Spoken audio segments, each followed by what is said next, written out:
When I was a child, I was a selective mute. Now, if you don't know what a selective mute is, or you haven't come across this before, a selective mute is someone who doesn't speak in a certain situation. They selectively mute themselves. So I spoke at home around my family. Um, if guests were over, probably not so much. I'd be a bit quiet. And when we left the house, going to school, going to the shops, what have you, as soon as we were in a public place, I either didn't speak or only whispered. And this obviously became a problem for me as I was getting older, especially at school, getting teased, getting hassled by teachers. And yeah, it was very challenging. So I'm not entirely sure why I became a selective mute. I can only guess the circumstances. I do recall my mum telling me that when I was very young, only a few months old, that she had to go into hospital for an extended period of time. I'm not sure how long that was. It could have been a month or two. I don't actually know. And because she wasn't around, we were looked after by, I think, a nurse of some kind. And my dad was working a lot, so he wasn't around too much either. And because of that, I feel that I probably experienced some sort of trauma, separation from my mother at a very young age. Of course, my sister as well, a couple of years older than me, would have had her own traumatic experience associated with that. And so I believe that may be the cause or the starting point of how this all began. So fast forward to, 8 or 9 years old, and I'm in primary school and I'm not speaking or I'm whispering. I'm finding it hard to make friends, or, I feel very on the outside of things. I don't like speaking. I don't participate in class activities like show and tell, getting up in front of the classroom and telling people about your week or your weekend or something exciting that you did is something I just avoid wholeheartedly. I'm sure there were times when I did speak, or possibly maybe I sang. Singing maybe wasn't as difficult as talking. I honestly, my memory is very hazy on the whole subject, but there are certain things I do remember. And I do remember my mum taking action. And I really just want to share this today because obviously there are children out there today still struggling with this condition, selective mutism. It's not, I think it's like 1 in 100 or 1 in 150 out of every child in Australia has this condition. So it's not uncommon necessarily. And I know that everyone has a different experience of it. The child, the parents, the family, everyone's got a different way of dealing with it, and trying to understand it. But every child who has this condition will have their own trauma associated with why they have this condition. And I'm no psychologist, unfortunately. Sometimes I wish I had studied psychology at this point in my life, but I haven't. So I'm just speaking from experience, my personal experience today. And if your experience is different, I honor and respect that. And I would be very interested to hear what your experience is too. So if you wanted to share your experience with me, please get in touch.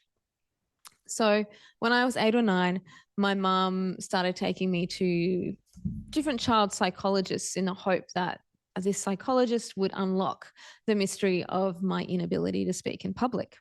And I remember being taken around to different, I'd try one psychologist and they wouldn't have any luck. So I'd go to another one. I don't know if I went to that many, but I do remember 2 specifically. And in all honesty, I was so scared going to those psychologists. They didn't seem very friendly, even though they dealt with children. They seemed quite old in relation to obviously myself and my parents. They seem to be quite older women, maybe late in their career. I don't know. Everyone seems a bit old when you're quite young, but they just came across as quite old and scary, not helpful for someone who's traumatized. And I remember being one specific time being asked to being put in a room. There's a couch or a chair and a table, and like a coffee table in the center, and a recording device with a cassette tape and a microphone. And the psychologist, she said, I want you to speak into the microphone. I'll leave the room. You talk into the microphone so I can, hear your voice. Of course, her thinking being that if she's not in the room, I'll be able to speak. Now, this was like, this ain't happening, lady. I just remember sitting there looking at this microphone going, do I want to speak? Can I speak? I don't know what to say. I don't really feel like, there was all this emotion and trauma coming up in this experience of, just to do this thing of speaking into a microphone. So of course, I think I may have recorded something, but of course I only did it in a whisper. I wasn't going to give her my voice. Like, that was something that was really precious to me. So yeah, so that was very interesting. So another thing that these psychologists gave me were these cassette recordings of relaxations. So I think it was them recording, this sort of visualizations, almost hypnotic kind of talking through of a relaxation. You're counting down to 10, and then you're walking, visualizing you're walking on a beach and feeling the sand and da da da da da, and all this kind of stuff. And I do remember listening to those at home, lying on the couch, and I think falling asleep most of the time listening to them. And I guess it did bring about some relaxation, but it wasn't the salve that I needed to fix what I was experiencing. I was probably also housing trauma, generational trauma from my parents, from their parents, just trauma of being in a household where perhaps emotional resilience or emotional expression wasn't well understood. The role modeling wasn't there as far as emotional expression goes. And so it all sort of compounded to this point. And then finally, my mother took me to a speech therapist. So this was groundbreaking. I remember seeing this woman, she seemed to be very calm and gentle, and she seemed a lot younger than the other people I'd been seeing. And she took a very pragmatic approach, in a way, to the experience I was going through, where her consulting rooms were in an older house. It felt very relaxed. Her office was in one of these rooms in this house, and I remember it being fairly, white and, bright and open and not dark or oppressive. And she took me into her room, and basically she took the approach of teaching me to speak again, basically starting with vowel sounds, starting with the sounds of the alphabet, and just making those sounds, not worrying even about talking about words or sentences, just making sounds. That was like the first step in this process. And I honestly don't remember everything about this experience. It was, over, well, it was 8 or 9. I'm 47 now. So yeah, you do the math. So nearly 40 years ago. So it's hard to remember precisely what we did, but there are certain things I remember. So like I said, the sounding of the vowels, the sounding of the alphabet, putting sounds together, and then gradually repeating words, and getting to a point where then I could read comfortably. Like I remember reading her books and things like that as my treatment progressed. And then eventually going out to do little tasks like going to the corner store across the road and buying some lollies. Or there was one time, I think close to the end of my treatment, where she took me to a lab, a sound lab type place. And, I spoke into a microphone. I could see on this monitor the sound waves that my voice was making. So, that had some impact on me.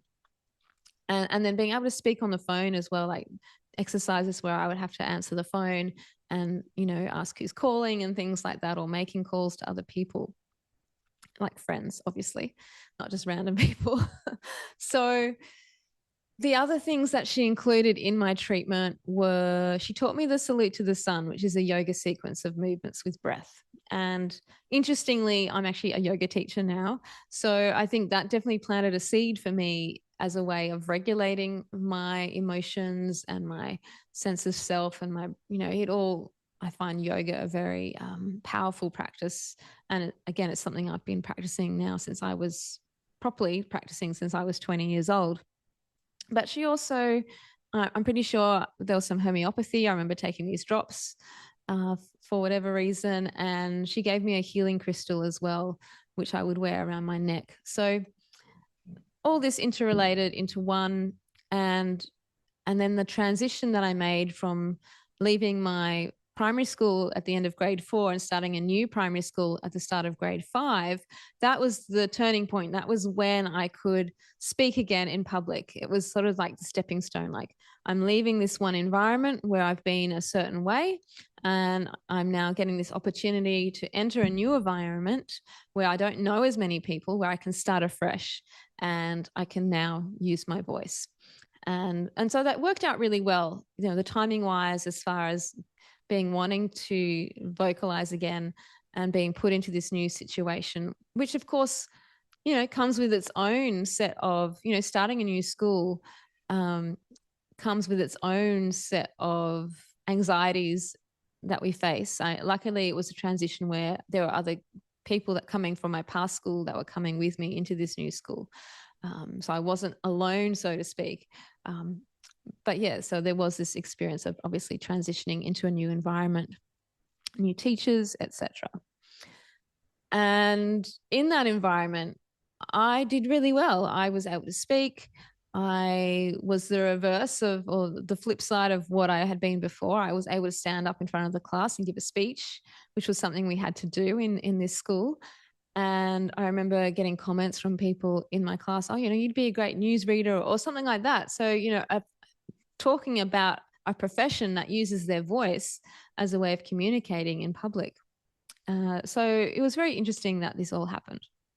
However, I would like to say that although I did learn to speak again, I don't necessarily feel that the trauma that I had been through as a child was resolved or healed. It's only as I've gotten older that I've come to realize that whatever I experienced, or, you know, and it wasn't just one event, it's obviously the accumulation of a lot of events over time, have led to this inability to communicate fully. So now I'm more able to speak in public, like here I am showing up today. Yet at times I find it very challenging to express myself in you know, intimate or family close relationships. So again, I believe there's a nervous system correlation between the two.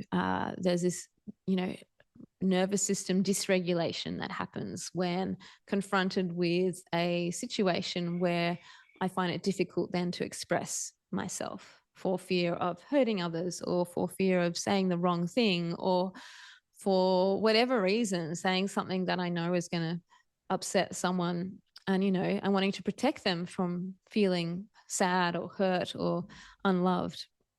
So it is a tricky situation to navigate. And I just want to share that, you know, for parents of children experiencing selective mutism, I'm sure it is a very difficult situation for you to go through.